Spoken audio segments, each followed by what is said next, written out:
নমস্কাৰ বন্ধু welcome to my YouTube channel Assam career job আজি পুনৰ আপোনালোকৰ বাবে বহুত ভাল খবৰ আহিব নতুনকৈ চাকৰি আহিছে প্ৰায় 11500টাতকৈ অত্যাধিক ভেকেন্সি গ্ৰেড 3 গ্ৰেড 4 লেভেলৰ ভেকেন্সি আহি গ'ল পিয়ন চকীদাৰ সহায়ক এনেকুৱা ধৰণৰ আপোনালোকে ভেকেন্সিসমূহ দেখিবলৈ পাব ভেকেন্সিখিনি ক'ৰ পৰা আহিছে লগতে কেনেদৰে আবেদনসমূহ কৰিব পাৰিব কোনটো পদৰ ক্ষেত্ৰত কিমানকৈ এজ ক্ৰাইটেৰিয়া বা সিলেকশ্যন প্ৰচিডিউৰ বিচাৰিছে কোৱালিফিকেশ্যন কিমান লাগিব এই সকলোখিনি কথা এই ভিডিঅ' যোগে আলোচনা কৰা হ'ব যদি ভিডিঅ'টো ভাল পায় ভিডিঅ' লাইক কৰিব পাৰে লগতে চেনেলটো সাবস্ক্ৰাইব কৰি দিব পাৰে এনেকুৱা ধৰণৰ ভিডিঅ'সমূহ প্ৰতিদিনে পাই থাকিব বাবে আৰু আমাৰ হোৱাটছআপ চেনেল ভিডিঅ' ডেছক্ৰিপশ্যনত দিয়া আছে তাত গৈ আপোনালোকে ফলোটো কৰি ল'ব পাৰিব তেতিয়া আপোনালোকে ডেইলি জবৰ আপডেটসমূহ পাই থাকিব পাৰিব আৰু ভিডিঅ'টো যিমান পাৰে সিমান বন্ধুৰ মাজত শ্বেয়াৰ কৰি দিয়ক যাতে সকলো বন্ধুৱে ডেইলি জবৰ আপডেটসমূহ পাই থাকিব পাৰে ইয়াত আপোনালোকে দেখিছে নতুনকৈ ভেকেন্সি আহি গৈছে 11500টাতকৈ অত্যাধিক ভেকেন্সি HDFC বেংকৰ ফালৰ পৰা ৰিক্ৰুটমেণ্টটো মুকলি কৰিছে 2025 বৰ্ষৰ কাৰণে আৰু এপ্লাই ফৰ 98 আৰু দেখিব পাৰিছে HDFC বেংকৰ ফালৰ পৰা ভেকেন্সিখিনি মুকলি কৰিছে আৰু এই ভেকেন্সিখিনি কেনে যদি আপোনালোকে অনলাইনটো প্ৰপাৰ অনলাইনটো যদি আপোনালোকে আমাৰ থ্ৰুদি কৰাব বিচাৰে তেন্তে আমাৰ হোৱাটছআপ নম্বৰ স্ক্ৰীনত দেখিব পাৰিছে 9864881276 ইয়াত আপোনালোকে হোৱাটছআপত মেছেজ কৰিব কল কৰিলে এভেইলেবল নাপাব সো আপোনালোকে হোৱাটছআপত হাই হেল্ল বুলি মেছেজ এটা কৰিলে আমি প্ৰপাৰ অনলাইনটো কৰি দিয়া হ'ব আহক আজি ভিডিঅ'টো আৰম্ভ কৰোঁ ইয়াত আপোনালোকে দেখিছে HDFC বেংকৰ ফালৰ পৰা আপোনালোকৰ এটা ডাঙৰ ৰিক্ৰুটমেণ্ট মুকলি কৰিছে 11500টাতকৈ অত্যাধিক ভেকেন্সি মুকলি কৰিছে 2025 বৰ্ষৰ কাৰণে ইয়াত কোনো এক্সাম কোনো ফিস নাই এপ্লিকেশন নো ফিস নো এক্সাম হয় কোনো এপ্লিকেশন ফিস নাই আৰু কোনো এক্সাম দিবলৈ কাৰণে সো কেনেদৰে আবেদনসমূহ কৰিব বা ভেকেন্সিখিনি কি হয় সকলোখিনি কথা জনাই আছো 10 পাস 12 পাস গ্ৰেজুৱেশ্যন পাস কৰিলে আপোনালোকে আবেদনসমূহ কৰি ল'ব পাৰিব ইয়াত আপোনালোকে দেখিছে HDFC বেংকৰ ফালৰ পৰা ভেকেন্সিখিনি মুকলি কৰি দিছে 11500টাতকৈ অত্যাধিক ভেকেন্সি এপ্লাইটো আপোনালোকে অনলাইন যোগে কৰিব পাৰিব সকলোখিনি কথা মই আপোনালোকক জনাই আছো সো আপোনালোকে ভিডিঅ'টো শেষলৈকে চাই থাকিব HDFC বেংকৰ কথা আপোনালোকে নিশ্চয় জানে HDFC বেংক 2025 এটা ডাঙৰ ৰিক্ৰুটমেণ্ট মুকলি কৰিছে HDFC বেংকৰ ফালৰ পৰা ইয়াত দেখিব পাৰিছে আপোনালোকে ভেকেন্সিখিনি পোনপ্ৰথমে মই আপোনালোকক এটা অভাৰভিউ জনাই দিব বিচাৰিছো তাৰ পিছত মই আপোনালোকক সবিশেষ জনাই আছো অভাৰভিউটো কিমান ভেকেন্সি আছে বা ভেকেন্সিখিনি ক্ষেত্ৰত অৰ্হতা কিমান লাগিব এজ ক্ৰাইটেৰিয়া কিমান লাগিব সেইখিনি আপোনালোকক পোনপ্ৰথমে অভাৰভিউটো মই আপোনালোকক জনাই দিছো ইয়াত দেখিব পাৰিছে অৰ্গেনাইজেশ্যন নেম HDFC বেংকৰ পৰা ভেকেন্সিখিনি আহিছে পোষ্ট আছে টোটেল 11500 ভেকেন্সি মই আপোনালোকক কৈছোৱে আৰু কোৱালিফিকেশ্যন আছে 10 পাস কৰিলেও পাৰিব 12 পাস কৰিলেও পাৰিব নাইবা যে আপোনালোকে গ্ৰেজুৱেশ্যন পাস কৰিছে তেতিয়াও পাৰিব আৰু সিলেকশ্যন প্ৰসেছটো মই কৈছো কোনো ৰিটেন এক্সাম অনুষ্ঠান অনলি ইন্টাৰভিউ আৰু ডকুমেন্টছ ভেৰিফিকেশ্যন হ'ব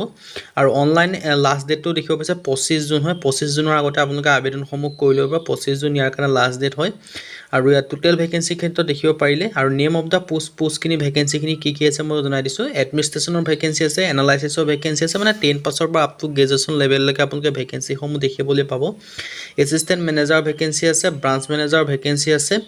বিজনেছ ডেভেলপমেন্টৰ ভেকেন্সি আছে দেখিব পাৰিছে ইয়াত সকলোখিনি আপোনালোকে ভেকেন্সি দেখিবলৈ পাব সো ইন্টাৰেষ্টেড আৰু এলিজিবল আপোনালোকে আবেদনসমূহ কৰি ল'ব পাৰিব HDFC বেংকৰ ফালৰ পৰা ভেকেন্সিখিনি মুকলি কৰিছে আৰু ভেকেন্সিখিনি ক্ষেত্ৰত আপোনালোকে অনলাইন যোগে আবেদনসমূহ কৰি ল'ব পাৰিব সো ইন্টাৰেষ্টেড আৰু এলিজিবল আপোনালোকে আবেদনসমূহ কৰি ল'ব পাৰিব আৰু যদি আপোনালোকে আবেদনসমূহ নিজে কৰিম বুলি ভাবিছে লিংকটো ডেছক্ৰিপশ্যনত দিয়া আছে সেই লিংকৰ পৰা কৰিব পাৰিব যদি আপোনালোকে নিজে কৰিব নোৱাৰে আমাৰ থ্ৰুদি প্ৰপাৰ অনলাইনটো কৰাব বিচাৰে তেন্তে আমাৰ হোৱাটছআপ নম্বৰ স্ক্ৰীনত দেখিব পাৰিছে 9864881276 এটা আপোনালোকে হোৱাটছআপত মেছেজ কৰিব হাই হেল্ল বুলি আমি আপোনালোকক প্ৰপাৰ অনলাইনটো কৰি দিয়া হ'ব কিন্তু কল কৰিলে এভেইলেবল নহ'ব সো আপোনালোকে কল নকৰিব হোৱাটছআপত মেছেজ এটা কৰি দিলে হৈ যাব ইয়াত ক্লাৰ্কৰ পৰা আদি কৰি সকলো ধৰণৰ ভেকেন্সি দেখিবলৈ পাব না 10 পাস 12 পাস গ্ৰেজুৱেশ্যন সকলো ধৰণৰ আপোনালোকে ভেকেন্সি দেখিবলৈ পাব সো ইন্টাৰেষ্টেড আৰু এলিজিবল আপোনালোকে আবেদনসমূহ কৰি ল'ব পাৰিব এজ লিমিটৰ সম্পৰ্কে জনাইছো কিমান এজ লিমিট বিচাৰিছে 18 পৰা 40 বছৰৰ ভিতৰত লৈ আপোনালোকে আবেদনসমূহ কৰি ল'ব পাৰিব লগতে যেটো এজ সিলেকশ্যন হয় হেতু লাভ কৰিব SC SC ক্ষেত্ৰত 5 বছৰকৈ লাভ কৰিব OBC ৰ ক্ষেত্ৰত 3 বছৰকৈ ৰিলেক্সনসমূহ লাভ কৰিব PWBD ৰ ক্ষেত্ৰত 10 বছৰ পৰ্যন্ত ৰিলেক্সেশনসমূহ লাভ কৰিব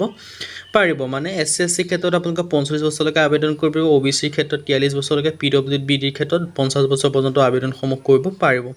আৰু এডুকেশ্যন কোৱালিফিকেশ্যনৰ ক্ষেত্ৰত 10 পাস কৰিলেও আবেদন কৰিব 12 পাস কৰিলেও আবেদন কৰিব নাইবা যে গ্ৰেজুৱেশ্যন পাস কৰিছে তেতিয়াও আবেদন কৰিব কিয়নো 10 পাসৰ কাৰণে বেলেগ ভেকেন্সি আছে 12 পাসৰ কাৰণে বেলেগ ভেকেন্সি আছে আৰু গ্ৰেজুৱেশ্যন পাস কৰিলে বেলেগ ভেকেন্সি আপোনালোকে দেখিবলৈ পাব সো ইন্টাৰেষ্টেড বা এলিজিবল আবেদনসমূহ কৰিব চেন্ট্ৰেল গভৰ্ণমেণ্ট হওক ষ্টেট গভৰ্ণমেণ্টৰ আপোনালোকৰ সাৰ্টিফিকেট থাকিলে হ'ল বা মাৰ্কশ্বিট থাকিলে হ'ল তেতিয়া আবেদনসমূহ কৰিব পাৰিব পে স্কেলসমূহ 24500 পৰা 68500 টকা পৰ্যন্ত লাভ কৰিব পাৰিব সিলেকশ্যন প্ৰসেছটো কি বিচাৰিছে মই জনাই দিছো সিলেকশ্যন প্ৰচিডিউৰ কি হ'ব ইন্টাৰভিউ আৰু ডকুমেন্টছ ভেৰিফিকেশ্যন হ'ব আৰু এপ্লিকেশ্যন ফিছ এট কোটো এপ্লিকেশ্যন ফিছ লিখা নাই জেনেৰেল OBC EWS হওক বা SSC বা PS হওক কোনো এপ্লিকেশ্যন ফিছ দিয়া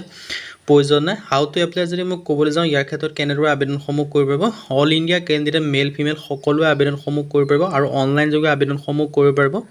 আৰু এপ্লাই অনলাইন লিংক ভিডিঅ' ডেছক্ৰিপশ্যনত পাব তাৰ যোগেও আবেদনসমূহ কৰিব পাৰিব আৰু আবেদনৰ অন্তিম সময়সীমা হৈছে 25 জুন তাৰ আগতে আবেদনসমূহ কৰিব পাৰিব আৰু যদি আপোনালোকে আবেদনসমূহ নিজে কৰিম বুলি ভাবিছে তেন্তে লিংকটো ডেছক্ৰিপশ্যনতে দিয়া আছে সেই লিংকৰ পৰা গৈ আপোনালোকে অনলাইন যোগে আবেদনসমূহ কৰি ল'ব পাৰিব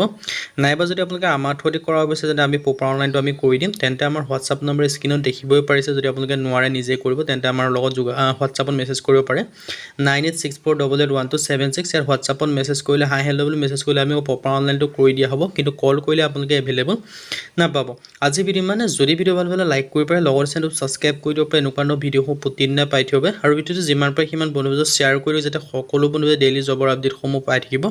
পাৰে আজিলৈকে পুনৰ ভিডিঅ'ত লগ পাম